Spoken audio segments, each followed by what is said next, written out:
gospođa Marija Vrgoć, medicinska sestra. Sad, kad su njoj javili da je ona svijetli primjer, nije mogla doći sebi.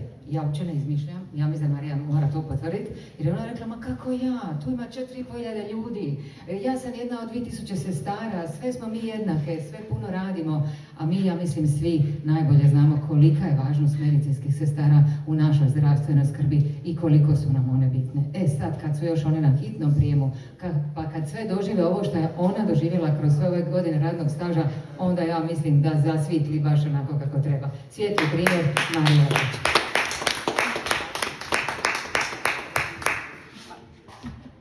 Nisam neki samo ja sam čula da vi znate biti humoristični, nemojte nam se sad izvući. Pa ja jesam humoristična, ali ovo me malo zbunilo i iznenadilo i samo se želim zahvaliti prvenstveno gospođi koja me nominirala i svima vama.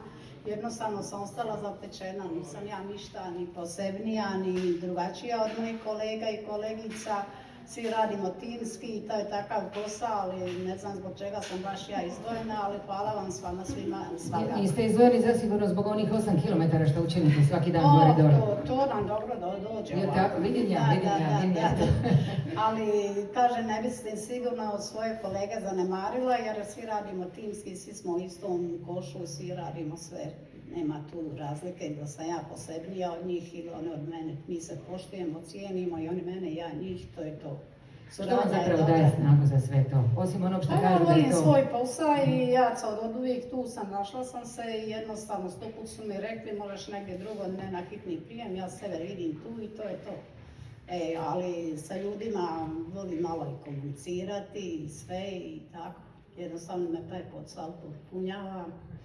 A ostalo ne znam šta bi dodala, samo zahvaljujem svima, stvarno jednostavno, malo sam se zbunila i ne mogu dalje pričati o...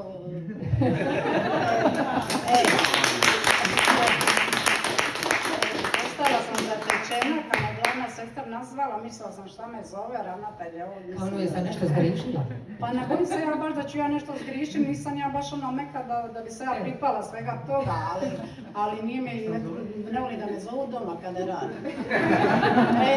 A ostalo sve, eto, kažem vam, jednostavno nisam posebnija od svojih kolega i želim da svi skupa, da se ova nagrada odnosi na njih i na mene. Ja vam se zahvaljujem i zaista vjerujem da ste vi svojom dobrotom i profesionalizmom donijeli svjetlo u živote mnogih pacijenata. Nadam se. Čestitamo vam od srca, Katarina Čulić, ja vjerujem da ste vi s radošću i ovu nagradu dodjeljujete.